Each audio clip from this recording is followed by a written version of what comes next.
Бүгін біз сіздермен шаймен ішкенге осындай дәмді, жұмсақ майсүйек жасайтын боламыз. Үйде жасап көріңіздер. Қажетті заттары: майсүйек, қайнаған сүт, май, бөлме температурасындағы құмшекер. Майсүйекке қайнаған сүтімізді құйып 45 минутқа бұқтырып қоямыз.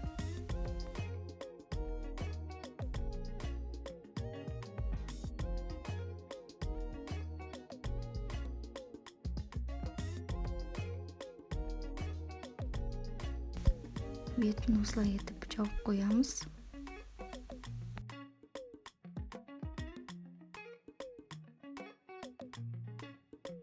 Одан соң осындай тақтайшаға немесе полотенцеға жаямыз.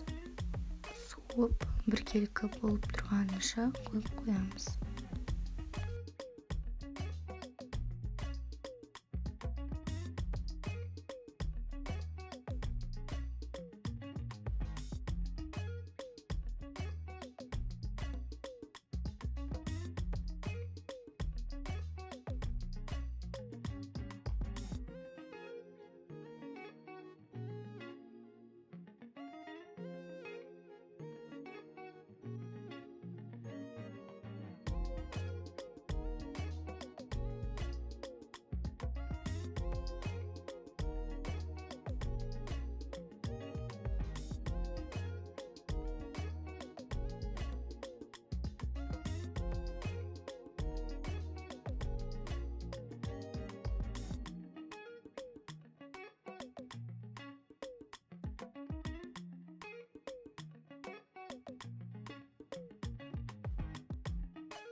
Суып болған соң жинап алып, қант пен майды салып араластырамыз.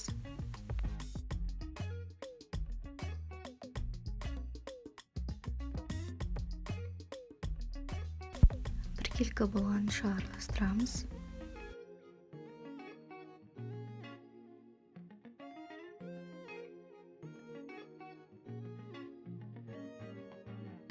Кесеге осылай етіп салып алып, әдемі ыдысқа осылай төңкереміз.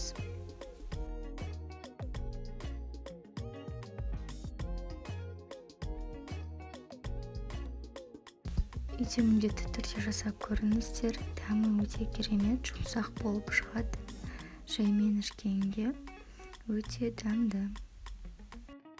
Каналдағы басқа да видеоларды қараңыздар, тіркелуді ұмытпаңыздар.